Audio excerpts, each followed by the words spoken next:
시작하겠습니다. 안녕하세요. 배종환 동문학자 강연에 참석해주신 여러분 감사합니다. 저는 산신이 편집자 이혜정입니다. 오늘은 특별히 해피북 미디어 출판사와 산진이 출판사가 함께 개최하는 북토크로 여러분께 인사를 드리게 되었습니다. 오늘 강연에서는 배종환 동문학자를 모시고 해피북 미디어의 클라이스트 이곡선 그리고 산진이의 브레이트 카프카 클라이스트 드로스트 힐스호프 이 두 권의 책을 중심으로 독일 문학의 아름다움과 특히 클라이스트 작품 세계를 깊이 알아갈 예정입니다. 먼저 오늘 강연을 맡아주실 배종환 교수님 소개를 간단히 드리고 강연을 시작하겠습니다. 배종환 교수님께서는 서강대학교 도거동문학과를 졸업하시고 문학 박사를 학위를 취득하신 뒤에 현재는 부산외고대학교 명예교수로 계십니다.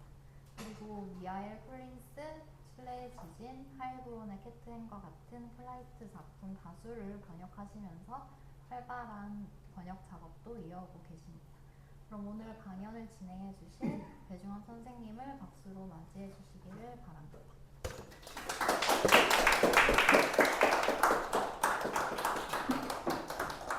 여러분 반갑습니다. 이렇게 오늘 여러 독자들과 또 편집 선생님들을 모시고 크라이스트와 관련된 문학 이야기를 하게 되어서 매우 기쁘게 생각합니다. 제가 이 크라이스트 희곡선이라는 이 책을 준비하고 시간이 좀 많이 걸리면서 교정을 하고 이렇게 해서 해피북 미디어에서 잘 꾸며주셔가지고 책이 지금 시중에서 제법 팔려 나간다고 듣고 있습니다. 또 다른 한편으로 브레히트 카프카 클라이스트 드로스트 힐스호프의 단편 소설 거기에는 짤막짤막한 단편 소설도 있고 조금 150명 가까이 되는 그런 단편 소설도 있는데 이것도 역시 현대문학을 공부하는 여러 독자들이나 또는 문학 애호가들에게 박수갈채를 받으면서 인기리에 지금 판매되고 있다는 소식을 들었습니다. 저는 해피북 미디어와 산진이 출판사에 감사를 드립니다. 그러면은 오늘 제가 주로 두 권의 책에서 다루었던 이 작가들에 대해서 한번 말씀을 드려볼까 하고 또 시간이 된다면은 나중에 여러 관객 또는 독자분들로부터 또 질문도 받아서 대답드리고 그렇게 하겠습니다. 좀 긴장을 풀기 위해서 저도 학교 강의를 오랫동안 해봤는데 또 학교 강의가 아닌 이런 또 좋은 장소에서 이런 조명과 또 이런 독자님들을 모시고 이런 행사를 하게 되니까 약간 긴장할 수도 있는데 긴장을 풀기 위해서 사진을 한 몇 장 준비했습니다. 오늘 이야기하려고 하는 주된 작가들은 이 사진으로 한번 여러분들 한번 눈여겨봐 주시면 좋겠습니다. 맨 처음에 이렇게 소개하는 이 크라이스트는 원래는 연필로 그렸는데 이렇게 최근에서는 이제 디자인을 이렇게 예쁘게 해서 이렇게 독자들에게 보여줍니다. 그 다음에 이 책은 독일어로 나온 책인데 데어 제어브로헨의 크룩이라고 하는데 이게 깨어진 항아리라는 작품인데 이 작품을 전부 다 판화를 그려가지고 판화를 넣어가지고 책을 냈는데 아주 참 책이 좋아요. 안에 볼만한 판화가 많이 있고 그림과 판화 또는 사파를 연구하는 사람들에게는 이게 상당히 도움이 되는 책이라고 생각돼 가지고 이것을 제가 사진을 한번 준비해 봤습니다. 이것은 이제 한 장면을 책의 표지화로 그려냈습니다. 안에는 여러 수십 장의 판화들이 있어 가지고 판화도 즐기고 또 이 책을 읽으면서 즐길 수 있는 그런 책이라고 생각됩니다. 그 다음에 이것은 이제 학술판인데 역시 크라이스트의 사진이 있고 밑에 하이니히 폰 크라이스트하고 데어 제어브로헨의 크룩이라고 해놨습니다. 깨어진 항아리입니다. 그 밑에 텍스트 und Kommentar라고 되어 있습니다. 뭐 텍스트는 여러분들 텍스트 원문이란 말이겠죠. 코멘타르라는 거는 영어로 하면 코멘트라는 뜻입니다. 그래서 텍스트가 한 100페이지 가까이 된다면은 코멘트가 한 300페이지 가까이 되는 그런 책입니다. 그러니까 뭐 독일에서는 얼마나 깊게 이 크라이스트에 깨어진 항아리라든지 이런 작가들을 연구하고 있는가 하는 걸 갖다가 이 한 권의 책으로서 뭐 여러 독자들에게 보여드릴 수 있습니다. 그 다음에 이분은 그 다음에 조금 이제 관련해서 언급할 작가인데 여류 작가이고 상당히 지적으로 생긴 분이죠. 귀족이었습니다. 그런데 불행하게도 조금 건강이 안 좋아가지고 이제 다른 활동을 그렇게 하지 못하고 집에서 독서하고 신앙생활하고 가톨릭 신앙이었습니다. 신앙생활을 하고 또 글 쓰고 했습니다. 그래서 이 작가는 시인으로서 19세기 독일 최대의 여류 시인이다라는 문학사적인 평가를 받고 있습니다. 또 이 작가는 단편 소설을 쓰고 장편은 미완성으로 남겨두었는데 단편 소설 하나가 우리가 나중에 소개할 유대인의 너도 밤나무라는 작품입니다. 그 작품 하나로서 전 세계 문학사에 이 아네테 드로스테 폰 휠스호프라는 이름을 알리게 되었습니다. 문학사적으로 매우 중요한 작가라고 생각됩니다. 그 다음에는 이제 그 뒤를 이어가지고 요 두 사람은 18세기에서 19세기 세기 전환기를 경험했던 사람들입니다. 우리가 세기말이라는 말을 쓰죠. 세기말이라는 게 세계 전환기, 18세기에서 19세기의 전환기를 세기말이라고 불렀었던 겁니다. 그 다음에는 19세기에서 20세기의 전환기를 맞이했던 작가 두 사람을 선택했습니다.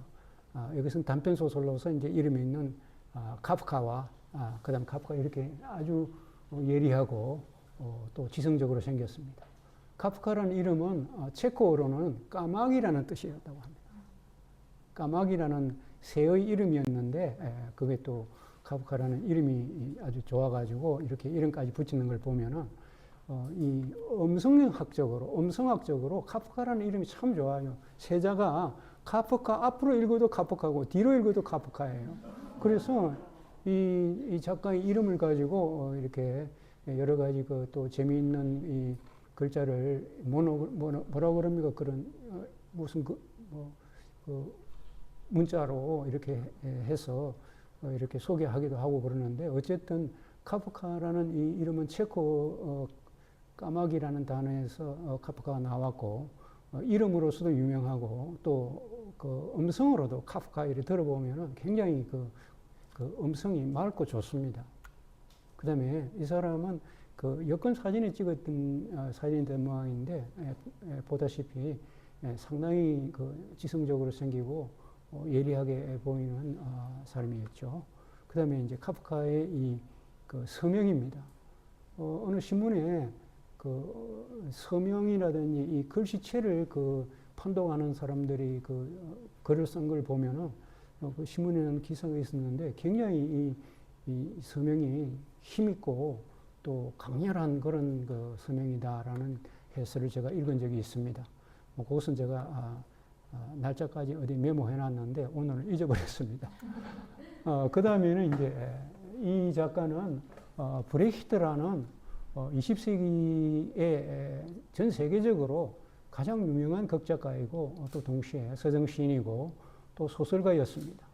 그래서 이 사진은 아마 군대 시절에 찍었던 사진이 아닌가 이런 생각되는데 이 사람은 전쟁에 참가했고 전쟁에 피해를 입었던 사람입니다. 1차 세계대전에 참여하고 위생병으로 참여했다가 또 뭐 부상을 입어가지고 또 병상에 누워 있기도 하고 그 다음에 이제 또 나중에는 이제 나치가 집권하면서 박해를 받아가지고 문학적인 활동이 독일 내에서는 상당히 제한을 받고 책이 다 불태워지고 검수 목록에 올라가고 이렇게 해가지고 망명생활을 했습니다.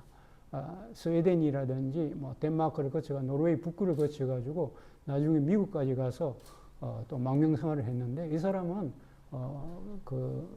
이념적으로 커뮤니스트였습니다. 공산주의 이론에 아주 깊게 경도된 사람이었기 때문에 그 독일 그 당시 히틀러의 그 나치 체제에서는 도저히 이제 적응할 수 없고 그것을 부수려고 하고 그것을 이제 파괴하려고 하는 그런 생각을 가진 사람이었기 때문에 독일에 생존할 수가 없어가지고 15년 동안 망명 생활을 거쳐가지고 나중에 이제 종전 후에 독일에 들어가는데 자기 고향은 원래 서독의 아우구스부르크라는 도시입니다. 그게 못 들어갔어요. 독일 정부에서 또 그 당시에는 그 종전이 되고 나서는 미국, 영국, 프랑스가 서독 지역을 이제 점령하고 있었고 동독 지역은 이제 구소련이 지배하고 있었기 때문에 서독 지역으로 자기 고향으로 못 들어가고 또 거기서 또 제한을 받아가지고 할 수 없어서 스위스를 거쳐가지고 미국에서 스위스를 거쳐가지고 동독으로 들어가서 동독에서 이제 활동을 하다가 아마 60세가 채 안 되어가지고 58세인가 이래 돼서 어떤 지병으로 연극 활동을 하고 돌아와서 집에서 쓰러져서 돌아가신 걸로 그렇게 기억하고 있습니다.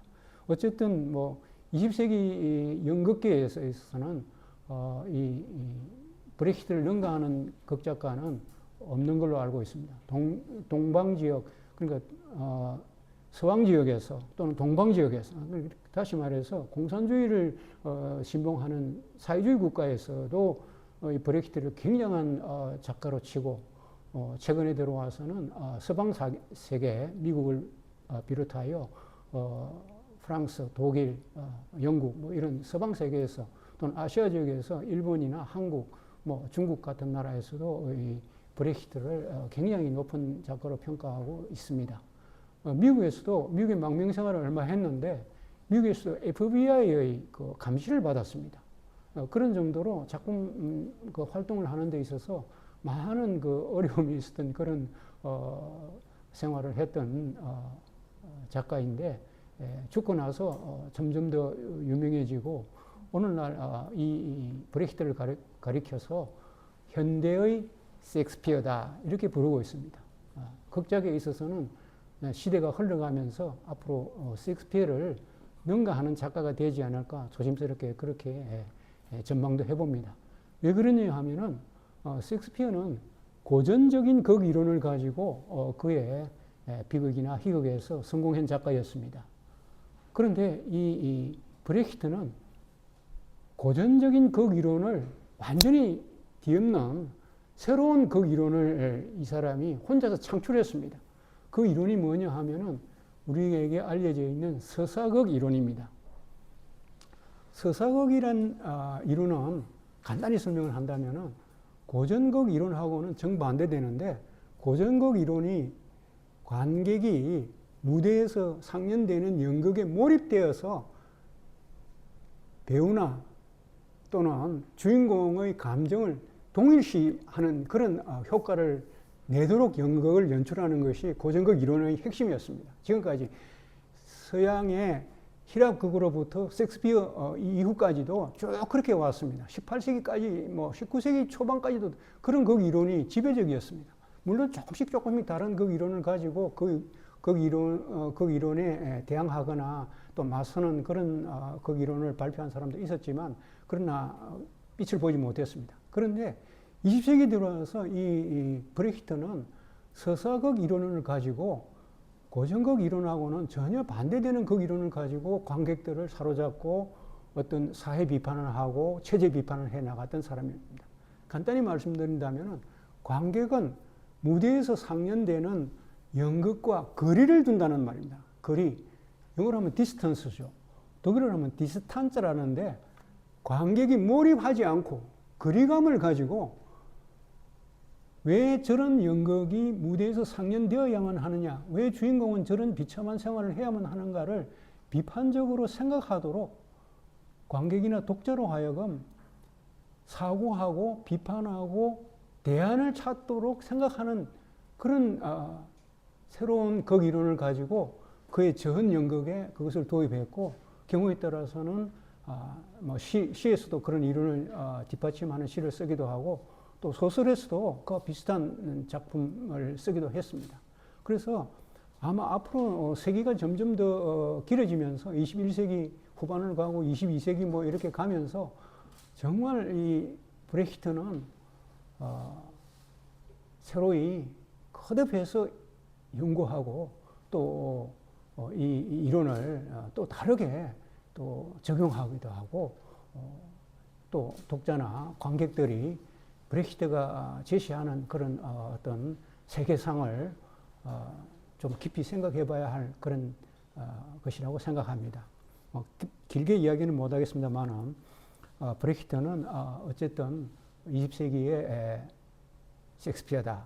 앞으로 연극, 현대 연극에 있어서 아주 동양에서나 서양에서나 아주 주목받는 그런 작가이다. 또 작품 수도 많습니다. 셰익스피어가 전체적인 극이 36, 7편 정도 되는 걸로 이렇게 알려졌는데 이 브렉시트는 생존을 했고 모든 기록이 다 남아 있으니까 훨씬 연구할 거리가 많고 또 현대 연극에 끼친 영향이 많기 때문에 정말 우리 동문학자들이나 또는 문예학이나 연극에 관심 있는 사람들은 참 브렉시트를 모르고는 현대 연극을 논할 수 없는 그런 상황이라고 말씀드리겠습니다. 그래서 여기 보면 이제 브렉시트 사진을 보여드렸고 요거는 브렉시트의 작품 중에서 데어 카우카지시의 크라이드 크라이스라는 작품인데 이 작품은 연극입니다. 희곡인데 이 희곡의 바탕이 된 것이 우리 이 브렉시트, 카프카, 크라이스트, 드로스트, 힐스호프에 실려 있는 아우구스 브루크의 동그라미 재판이라는 그 단편 소설입니다. 그 단편 소설을 가지고 오랫동안 이렇게 머릿속에 영감을 가지고 이걸 써내고 그러면서 이것을 나중에 희곡으로 해가지고 이 코카시아의 백무원이라는 것은 분필로 동그라미를 그린다는 말이거든요. 분필로 동그라미를 그려가지고 재판하는 이야기인데 이 이야기는 성서의 구약의 솔로몬의 재판이라는 그 모티프에서 그 다음에 중국의 어느 작가가 또 이것을 또 극으로 썼다고 그래요. 그것은 제가 연극을 소개하는 편이 아니기 때문에 자세히 그 어떤 작가명을 거명하지 못했습니다만은 중국에서도 이것을 연극으로 만들었다 그러고 그래서 이 브렉시트는 동양극에 있는 요소들을 서양극에다가 또 이렇게 첨가하고 또 접목을 시킨 그런 작가라고 볼 수 있습니다. 그래서 동양극적인 요소 또는 동작 이런 것들을 브렉시트의 연극에 넣었다고 보고 있습니다. 그래서 아까 말씀드린 대로 아우구스 브루크의 동그라미 재판이라는 그 단편 소설이 씨앗이 돼 가지고 후기극에 브렉시트의 후기극에 코카시아의 백무원이라는 이런 명작을 또 남겼습니다. 그래서 제가 이 자료도 한번 사진을 찍었는데 이것도 역시 텍스트 und 코멘타르로 이렇게 해놨습니다. 조그마한 책이지만 앞에 텍스트가 한 100여 페이지밖에 이제 실려 있고 100여 페이지로 실려 있고 나머지 한 200페이지, 300페이지는 아까 말씀드린 대로 거기 나오는 여러 가지 단어 설명이라든지 또 주석이라든지 또 의미 부여라든지 이런 것들을 이렇게 해놓은 거기 때문에 뭐 공부하는 학자들에게는 이런 책들이 그 보조 연구서로 꼭 필요한 책이 되겠습니다. 그래서 사진 설명은 이 정도로 설명을 드리고 오늘은 시간이 많이 제한이 있기 때문에 이 네 작가를 다 설명할 수가 없습니다. 그래서 제가 오늘의 이야기는 핵심적인 이야기는 자료를 한번 봐주시면 좋겠습니다. 여러분들 조금 불편하시겠지만 자료가 글자가 조금 더 포인트를 키웠더라면 좋았겠는데 글자가 조금 적어가지고 여러분들 보시기에 좀 불편할 수도 있겠는데 양해 바랍니다. 저는 오늘 두 인용문을 가지고 오늘 여러분에게 소개하고자 합니다. 첫 번째 인용문은 국가 불행 시인행 이런 인용문입니다. 이 인용문은 처음에는 제가 이 출처를 잘 몰랐습니다. 그런데 이걸 이제 오늘 강연이 있다 그래가지고 이 출처를 꼭 알아야 되겠다 싶어가지고 막 찾아봤습니다. 여러 자료를 찾아보고 했는데 요즘 크게 유행하고 있는 그 챗 GPT하고 제미니라는 데가 있어요. 거기까지 제가 의뢰를 했습니다. 저 참 이런 그 새로운 그 지식 인포메이션은 저 퇴직하고 나서 처음 접했는데 거기 한번 들어가 보니까 정말 뭐 독일어, 영어, 일본어 이런 거를 할 수 있는 사람들은 무궁무진해요. 독일어로 쳐보고 영어로 쳐보고 한글로 쳐보고 했는데 자료가 무궁무진하게 있어요. 정말 독일 문헌하고 영어 문헌은 무궁무진한 것 같아요. 그래서 뭐 요즘에도 여러분 영어, 외국어 뭐 필요 없다라고 주장하는 사람들이 있는데 저는 그렇지 않다고 생각됩니다.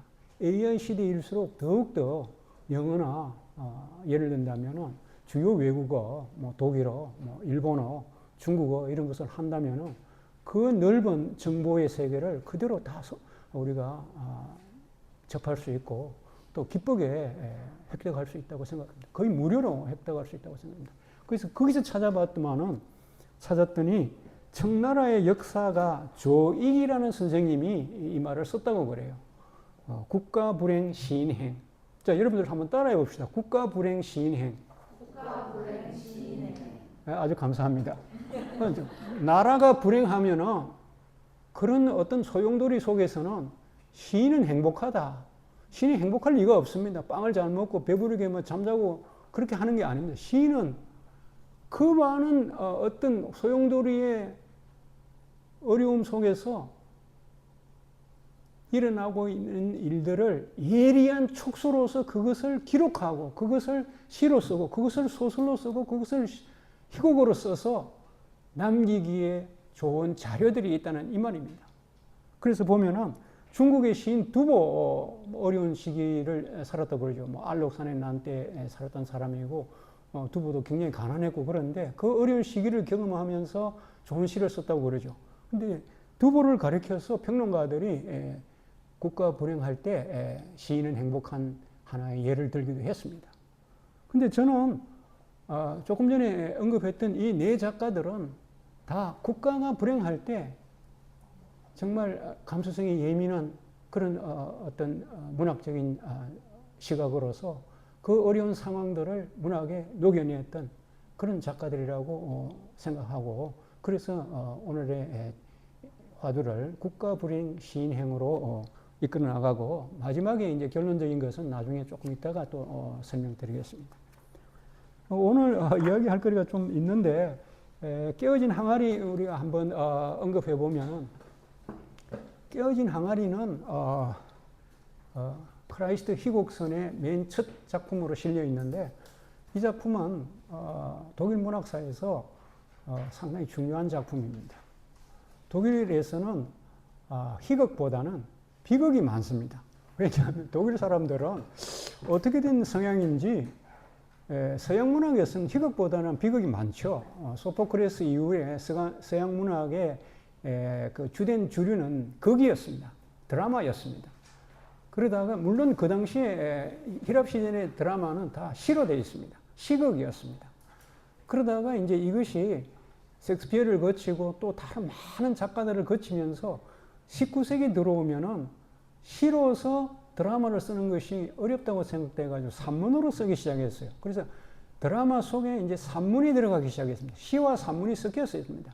그것이 이제 19세기입니다. 19세기 말 이후에 현대극으로 들어오면은, 현대극으로 넘어오면은, 그건 다 산문으로 풀어서서 쓰게 되었습니다. 브렉히트 같은 사람도 시와 산문이 막 섞여 있고 그런 것은 이 브렉히트가 서정신이었기 때문에 그러는데 대부분의 경우에는 이 그 드라마가 처음에는 이제 운문으로 써져서 시로 되어 있다가 19세기 후반이나 중후반으로 넘어오고 현대로 넘어오면서 이것이 거의 완전하게 산문화되었습니다. 그 점을 이해하시고 이 크라이스트의 깨어진 항아리는 운문과 산문이 뭐 거의 한 6대 4 이렇게 섞여 있다고 보면 되겠습니다. 그런데 이 극은 고전에 있는 소포크레스의 외디피우스 극하고 상당히 연관성이 있습니다. 왜 연관성이 있느냐 하면은 소포크레스 극은 비극입니다. 그런데 크라이스트의 이 깨어진 항아리는 희극으로 바꿨습니다. 그 다음에 소포크레스는 여러분들 오이디푸스에서 그 테베에 전염병이 돌았을 때 전염병의 원인을 찾아 들어갑니다. 역병의 원인을 찾아 들어가 보니까 그 원인이 이 나라에 아주 나쁜 죄를 범한 범인이 있다. 즉 아버지를 살해하고 어머니와 결혼해서 살고 있는 그 극악무도한 사람이 있다. 그 사람을 잡아서 처치하지 않고는 이 역병이 그치지 않는다라고 그런 그 말이 있었습니다. 그래서 주인공인 이 오이디푸스는 그 범인을 찾아 들어갑니다. 그 범인을 찾는 이야기가 오이디푸스 극이고, 이 오이디푸스 극은 서양 연극사에서 정말 북극성 같은 두고두고 언급하고 두고두고 연구하는 작품의 하나입니다. 그런데 그 작품을 크라이스트는 현대적으로 바꿨습니다. 희극으로 바꿨습니다. 무거운 주제를 주인공 등장인물들의 우스꽝스러운 말로 바꾸어서 범인을 찾아 나가는 재판극으로 꾸몄습니다. 소포크레스는 범인이 누구인가를 추적해 들어가는데 계속해서 추적해 들어갑니다. 나중에는 자기가 범인이라는 것을 어렴풋하게 짐작하는데도 끝까지 추적합니다. 진실을 발견하고자 하는 그 생각에서 끝까지 추적해 들어갑니다. 진실 발견과 범인을 잡으려고 하는 그런 일종의 범죄극이고, 또 재판의 문제, 범인이 누구인가를 찾아 들어가는 그런 극이라고 볼 수 있습니다. 깨어진 항아리는 간단히 말씀드린다면, 항아리 깨졌는데 그 범인이 누구인가를 찾아내는 재판을 여는 그게 극입니다. 이것은 단막극으로 장면이 13개의 장면으로 짤막짤막하게 연결되면서 쫙 사건의 어떤 스토리가 참 물 흐르듯이 그래 흘러갑니다. 어젯밤에 이 등장인물이 주요한 여성인물 이브의 방에 어떤 남자가 들어와서 그 항아리를 깨고 도망을 갔다. 이렇게 재판에 이제 걸렸습니다. 그래서 그 범인을 찾아달라고 항아리 주인이 이제 마을 판사라는 것은 그 당시에로서는 촌장인데, 뭐 간단한 재판을 담당하는 사법권을 가진 촌장이었습니다. 촌장한테 문제를 제기했습니다. 촌장이 이제 오늘 재판을 엽니다. 오늘 재판을 여는데 공교롭게도 사법당국의 상급자가 검열을 나옵니다.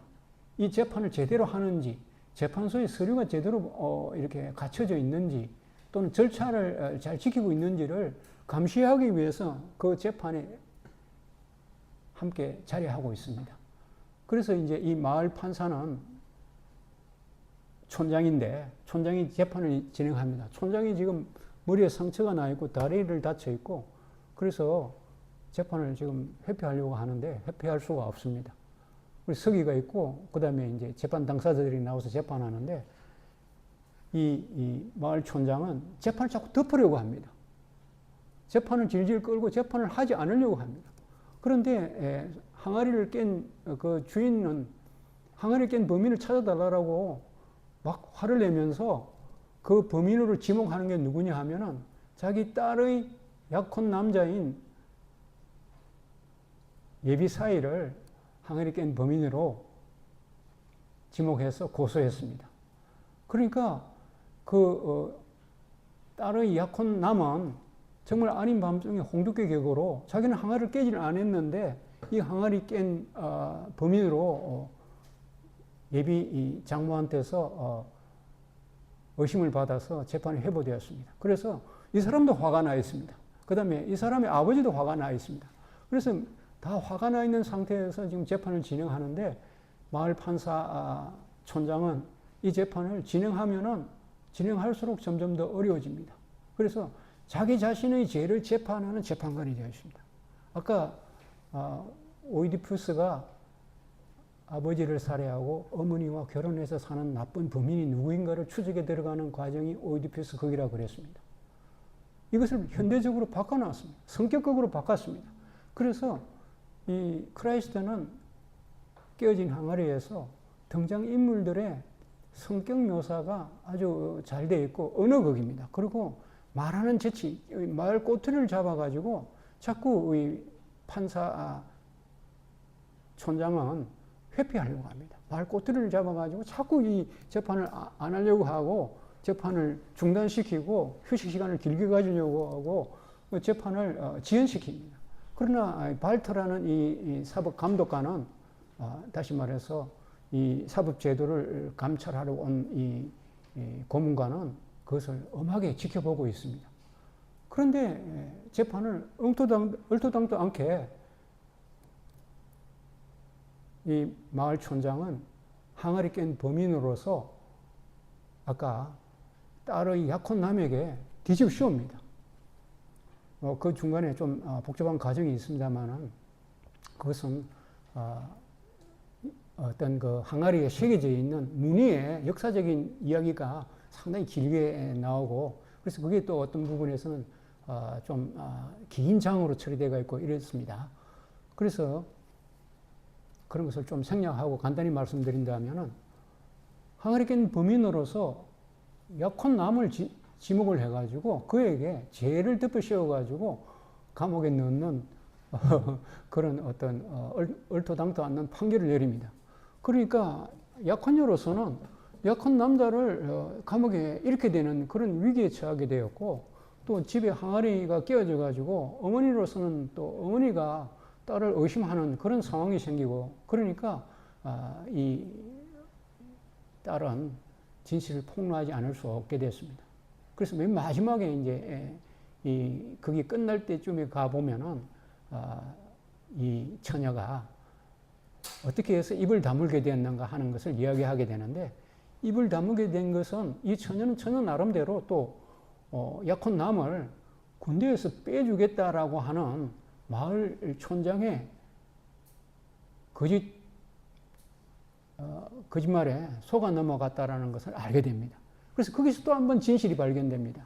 그래서 이 드라마는 희극이면서 동시에 진실 발견이라는 중요한 문제를 다루고 있습니다. 물론 재판을 공정하게 하는 문제라든지 부분적으로 어떤 사회 비판적인 요소도 있습니다만은 언어로서 말로서 아주 유쾌하고 흥미롭게 말꼬리를 물고 나가면서 그걸 진행해 나가고 또 중단 없이 막의 중단 없이 1장에서 13장까지 연속적으로 한 장소에서 한 사건을 항아리 깬 범인이 누구인가를 재판하는 한 사건을 한 장소에서 마을 촌장의 재판소, 간이 재판소입니다.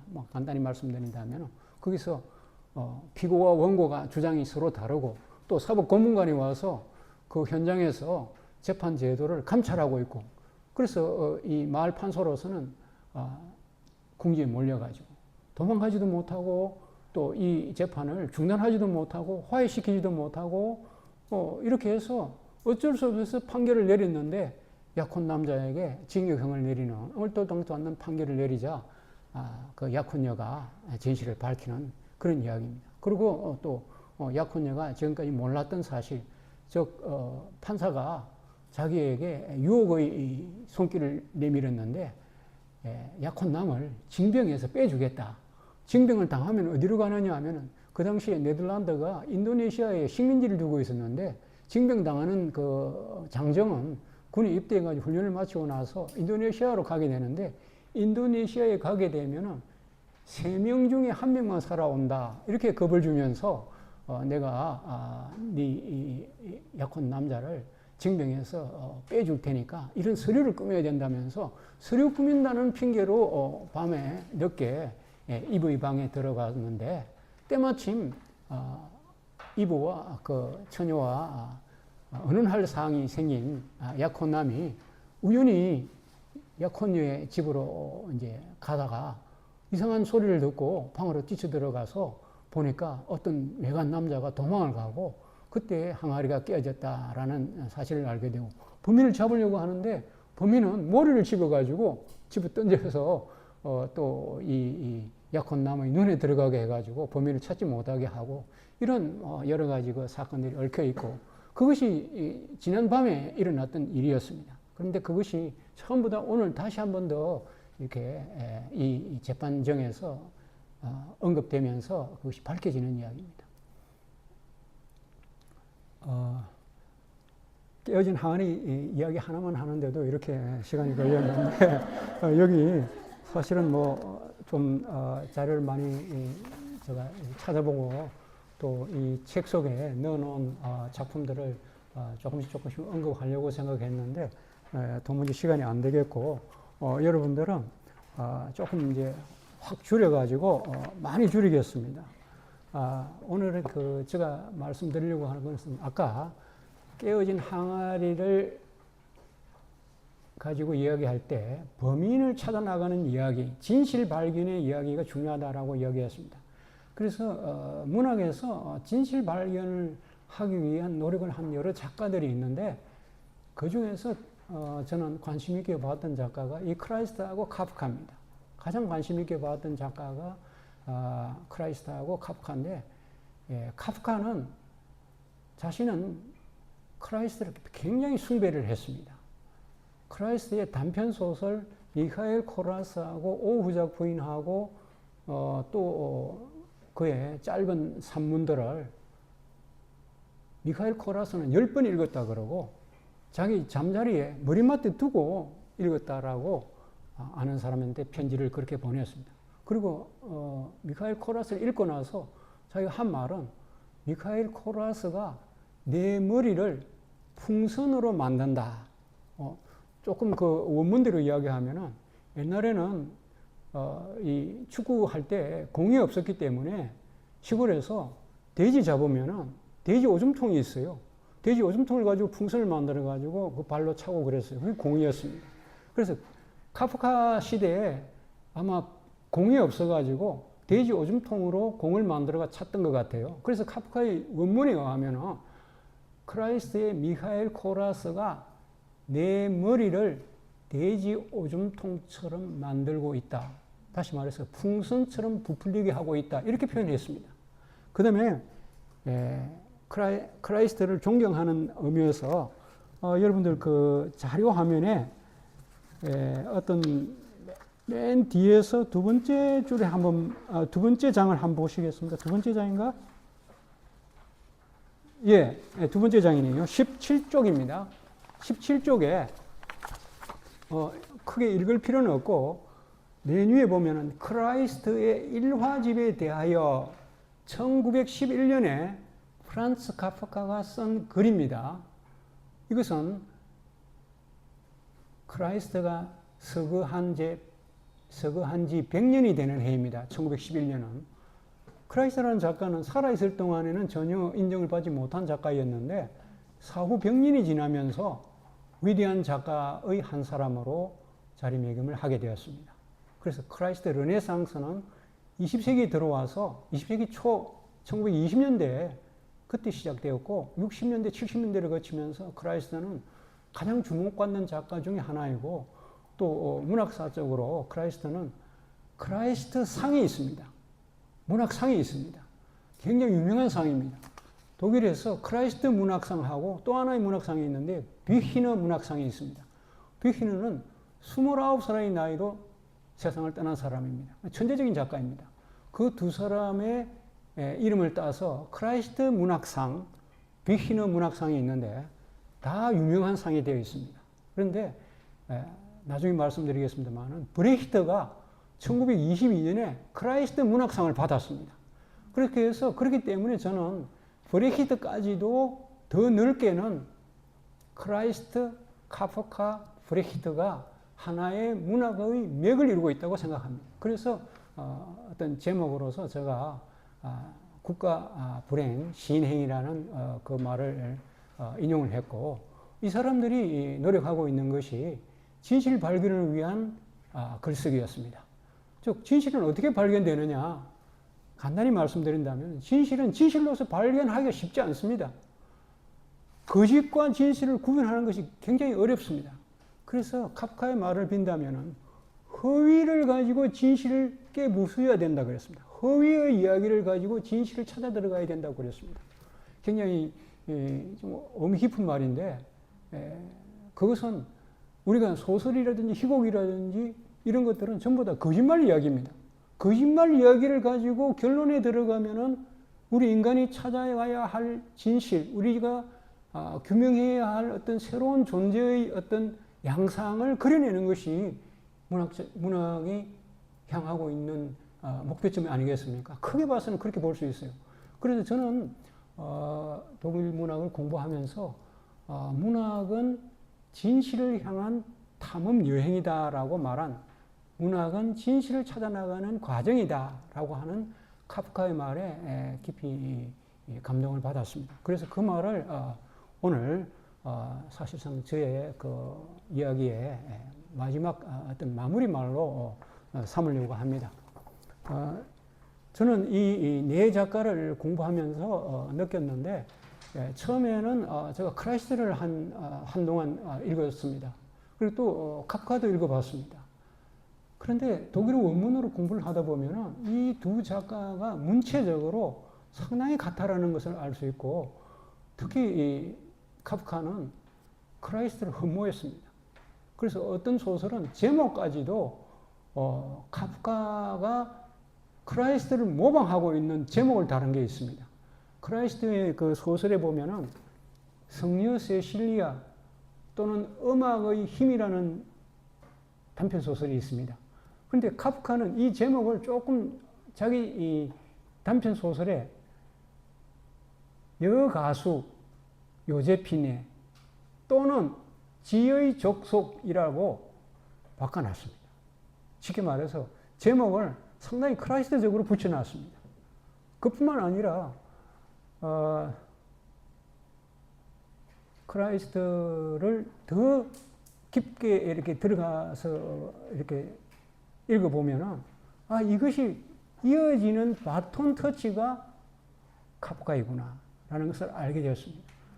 서양의 여러 문학 연구가들은 크라이스트와 카프카를 비교해서 연구하는 바가 있고 그 축적이 상당히 많습니다.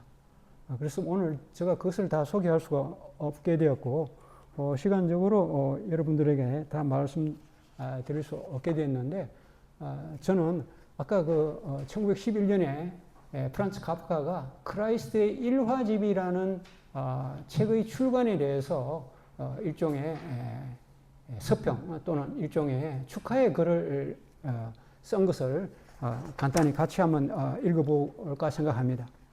여러분들 거기 보면은 이렇게 되어 있습니다. 17쪽입니다. 한 위대한 작가의 작품이 특별한 이유 없이 여기저기 흩어져 발표되었다 하더라도 그 자체가 아직도 생명력을 갖고 있으므로 우리의 흐릿한 눈길을 더 명료하게 끄는 모습으로 나타나는 것은 얼마나 장관인가. 즉 크라이스트의 일화들을 한꺼번에 모아가지고 읽어보니까 큰 장관을 이룬다는 말이죠. 그렇게 쭉 해서 보면은 이렇게 이 책 소개를 하면서 독자들에게 일독을 권하는 그런 글을 쓰고 있습니다. 이것만 하나만 보더라도 카프카와 크라이스트의 어떤 맥락에서 연관성이 있다는 것을 짐작할 수 있습니다. 카프카는 이런 이야기를 했습니다. 책은 우리 내면에 얼어붙어 있는 얼음장을 깨뜨리는 도끼여야 된다 이런 말을 했습니다. 그래서 우리나라 어느 작가도 보니까 책은 도끼다라는 그 제명을 자신의 책 제명으로 삼았던 것을 보았습니다. 그 말은 카프카가 한 말입니다. 카프카가 우리 내면에 얼어붙어 있는 꽁꽁 얼어붙어 있는 이 얼음장을 깨뜨리는 도끼 같은 것이어야 된다. 즉 우리들에게 충격을 줘야 된다. 우리 머리에 또는 우리 가슴에 충격을 주어가지고 우리 이 현대인들로 하여금 새로운 생각, 방향 전환을 하는 또는 지금까지 인습적으로 또는 어떤 선입관에 의해서 판단하고 있던 어떤 내용들을 새롭게 판단해 보도록 그렇게 요청하고 있는 것 아닌가 생각합니다. 그래서 오늘 제일 짤막한 거 하나만 읽으면서 이야기를 이 네 작가가 문체적으로 비슷하고 또 문학 주제적으로도 연관성이 있다라는 그런 말씀을 드리겠습니다. 여러분들은 어디 보냈냐 하면은 아주 짤막합니다. 9쪽에 보면은 크라이스트의 프랑스인의 정의라는 것이 있습니다. 써주셨죠? 자, 청동에 새겨 둘 가치가 있는 것. 크라이스트가 썼습니다. 아주 짤막합니다. 프랑스 장군 홀린에게 전쟁 중에 한 시민, 이거는 베를린 시민을 말합니다. 찾아와서 적의 재산에 적용할 전시몰수법을 암시하며, 전시몰수법이라는 것은 뭐 전시회는 허락 없이 물건 집어가도 된다는 그런 일종의 허용하는 법입니다. 폰톤 호프에 많은 목재가 있다고 알려주었다. 그러니까 베를린 시민이 프랑스 군인에게, 장군에게 그런 정보를 알려줬습니다. 저기 많은 목재가 실려 있다. 적군 장군에게 그런 정보를 알려줬습니다. 폰톤 호프라는 것은 지명입니다. 우리를 따진다면 제3부두에 많은 목재가 실려 있다. 그걸 집어가도 됩니다. 이렇게 알려줬습니다. 그러니까 장군은, 이 프랑스 장군은 막 옷을 다 입고 나서 말했다. 아니, 여보게, 우리는 그 목재를 그대로 놔두지 않으면 안 돼. 왜 그렇습니까? 라고 시민이 물었다. 만약 그것이 왕의 재산이라면 바로 그 때문이야. 라고 장군은 말하면서 얼른 그를 쳐다보았다. 프로이센 왕이라는 건 그 당시에 독일을 지배하고 있던 공국이었습니다. 오늘날 독일입니다. 왕은 그 목재를 바로 너 같은 비열한 녀석의 목을 매달게 하기 위해서 필요로 한단다. 이렇게 딱 끝냈습니다. 이게 뭡니까? 전시 몰수법을 아무데나 적용해서 적국의 재산을 탈취해 가서는 안 된다라는 이야기를 하고 있는 거 아닙니까? 그 이야기를 일종의 정의법을 이야기하고 있는 거죠. 그런데 그 이야기는 크라이스트가 이렇게 사오행으로 간단하게 썼습니다. 아주 극적인 어떤 한 대목을 뽑아가지고 예리하게 이렇게 표기했습니다. 그런데 이 이야기를 앞에 장을 한번 보십시오. 8쪽에. 자, 이것은 제가 오늘 너무 장황하게 이야기하지 않기 위해서 간단하게 자료를 가져왔는데, 요한 페터 헤벨이라는 작가가 있습니다. 크라이스트보다 17살 위였습니다. 1760년에 태어나서 1826년에 크라이스트보다는 오래 살았습니다. 그래서 살았던 작가인데, 이 사람은 목사였고, 이 사람은 또 문학사에서 이름이 있는데 칼렌더 이야기라고 해가지고 옛날 독일에 농사 짓고 이렇게 그 시절에 19세기 초에 농사 짓고 농본사에 밭일을 하고 이렇게 할 때 칼렌더에다가 농사에 관한 정보라는 이걸 적어가지고 그걸 유포를 시켰어요. 근데 독일에 이 요한 페터 헤벨이 지은 칼렌더 이야기가 굉장히 유행했어요. 그게 아주 교훈적인 이야기, 또 인생의 어떤 짤막한 유머스러운 이야기, 또 어떤 어린이에게 들려줘도 될 만한 동화적인 이야기, 이런 것들을 많이 실어가지고 책으로 냈는데 이것이 굉장히 인기를 끌고 많은 독자를 확보했습니다. 그것이 거기에 좋은 작품이 하나 있는데 낮은 보수라는 이 이야기가 있습니다. 요 낮은 보수라는 이야기 소재는 조금 전에 읽었던 크라이스트의 그 프랑스인의 정의라는 이야기하고 같습니다. 같은 이야기를 헤벨은 산문화 시켜가지고 조금 길게 산문적으로 이야기체로 썼다고 한다면은 크라이스트는 이렇게 짤막하게 그거의 한 에피소드나 그거의 한 마지막 장면 정도에 해당되는 극적인 글로 이렇게 변화를 시켰습니다. 여기서 보면은 문체적으로 제가 자꾸 문체라는 이야기를 하는데 독일 원문을 읽다 보면은 이런 작가는 이런 문체를 즐겨 썼구나라는 것을 발견하게 되는데, 제가 공교롭게도 이 헤벨이라는 작가를 또 한동안 읽어봤는데 문체적으로 굉장히 까다로우면서도 재미있어요. 크라이스트적인 문체라는 것을 발견하고 그 원료를 찾다 보니까 크라이스트는 헤벨에서 이러한 짤막한 소재들이라든지 이런 것들을 짧은 이야기들을 많이 받아왔지 않느냐 이런 생각이 들었고 그것을 크라이스트가 이 일화라는 작품 한 34편인가 일화가 있는데 굉장히 명일화예요. 최근의 프로이센 전쟁에서의 일화 그런 것들도 카프카가 극찬을 했던 일화 중에 하나입니다. 여러분들 혹시나 나중에 끝나고 나서 시간 되면은 최근에 프로이센 전쟁의 일화라는 것도 읽어보면은 얼마나 크라이스트가 극적인 작가인가, 극화시키는데 능란한 작가인가 하는 것을 알 수 있고, 크라이스트는 극으로서 성공을 해가지고 자기가 인생을 살아가려고 했는데 그것을 인정받지 못했습니다. 그걸 인정하지 못한 사람은 괴테였습니다. 괴테는 크라이스트의 어떤 재기발랄함을 갖다가 누르고 또 도외시했습니다. 아주 무시했습니다.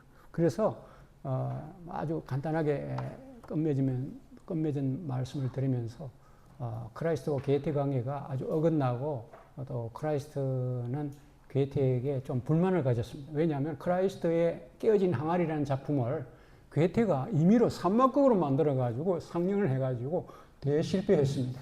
왜 그랬느냐?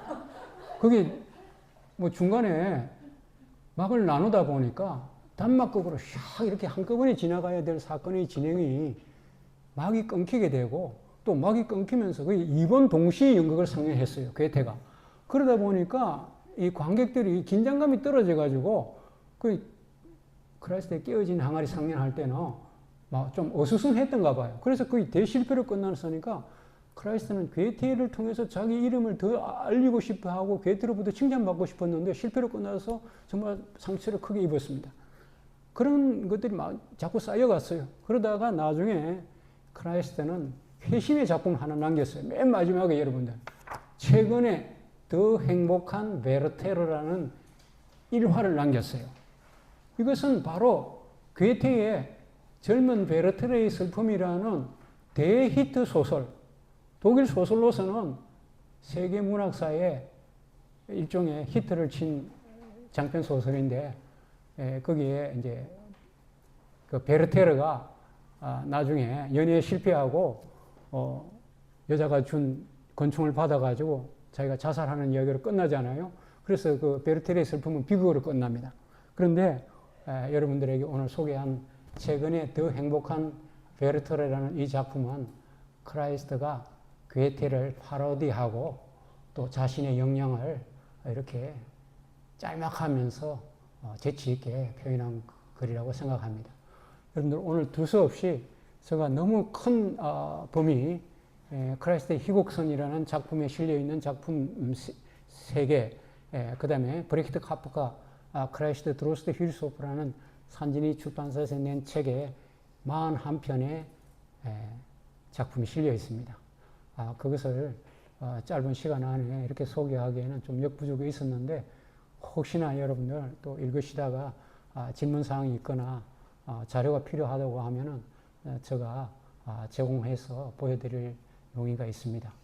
홈부르크 공전은 미국의 뉴욕에서 공연된 판을 구해가지고 DVD로 만드는데 미국에서 만드는 것인데 제가 그 자료를 가지고 있고 또 크라이스트의 작품은 미하일 코라스도 영화화 돼가지고 몇 년 전에 우리나라의 미하일 코라스의 반란이든가 뭐 이런 제목으로 상연이 되다가 조금 짧게 상연되다가 중단됐던 것 같아요.